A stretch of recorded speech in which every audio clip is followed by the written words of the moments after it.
வணக்கம் நேயர்களே, welcome to சமயம் தமிழ். வேப்ப இலை தண்ணி பாத்தீங்கன்னா நம்மளுடைய செடிகளுக்கு ரெண்டு விதமா பயன்படுத்து. பூச்சிக்கொல்லியாகவும் சரி, பூஞ்சை கொல்லியாகவும் சரி. நமக்கு பாத்தீங்கன்னா செடிகளை ஆரோக்கியமா வளர்க்கறதுக்கு எப்பொழுதுமே இந்த வேப்ப இலை தண்ணி உதவியா இருக்குது. இது பாத்தீங்கன்னா நம்மளுடைய செடிகளை அழிக்கக்கூடிய பூச்சிகளா இருக்கட்டும், புழுக்களா இருக்கட்டும், வெள்ளை ஃபிளைஸா இருக்கட்டும், இது எல்லாத்தையுமே அழிக்கிறதுக்கு ரொம்பவே உதவியா இருக்கும். வேப்ப இலை தண்ணியில பாத்தீங்கன்னா நம்ம செடிகள்ல ஏற்படுற ஃபங்கஸ அழிக்கக்கூடிய கண்ட்ரோல் இருக்குது. முக்கியமா காளான்களை.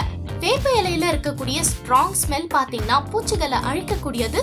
அதனாலதான் வேப்ப இலை தண்ணிய நம்ம ஒரு பூச்சிக்கொல்லியா பயன்படுத்தப்பட்டு வரோம். இன்னைக்கு நம்ம வீடியோல அந்த பூச்சிக்கொல்லிய எப்படி வீட்லயே ரெடி பண்ண முடியும் அப்படின்றத பத்தி தான் பார்க்க போறோம். வாங்க வீடியோக்குள்ள போலாம்.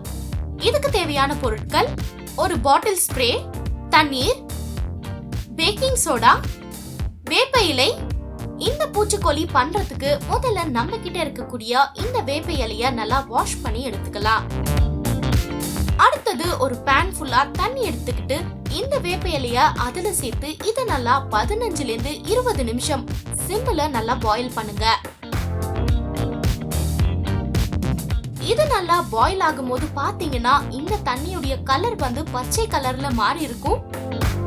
இது கொஞ்ச நேரம் கழிச்சு கூல் ஆனதுக்கு அப்புறம் இதுல 2 ஸ்பூன் அளவு பேக்கிங் சோடாவை சேருங்க.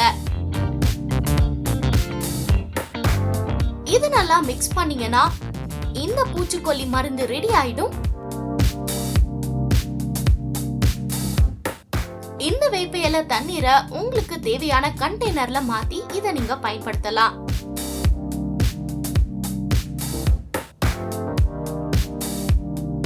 இந்த பூச்சிக்கொல்லிய உங்க செடி மேல நீங்க டைரக்டாவே பயன்படுத்தலாம். இத நீங்க உங்க செடியில பயன்படுத்துறது மூலியமா உங்களுடைய செடி தோட்டமும் ஆரோக்கியமாகவும் எந்தவித பூச்சிப்பட்டி இல்லாமலும் பாதுகாப்பா இருக்கும். உங்களுடைய கார்டனை அழகாகவும் ஆரோக்கியமாகவும் பாதுகாக்க இந்த பூச்சிக்கொல்லிய நீங்களும் வீட்ல ரெடி பண்ணி பாருங்க. கண்டிப்பா இது உங்களுக்கு பயனுள்ளதா இருக்கும். இந்த வீடியோ உங்களுக்கு பிடிச்சிருந்தா லைக் பண்ணுங்க, ஷேர் பண்ணுங்க, கமெண்ட் பண்ணுங்க.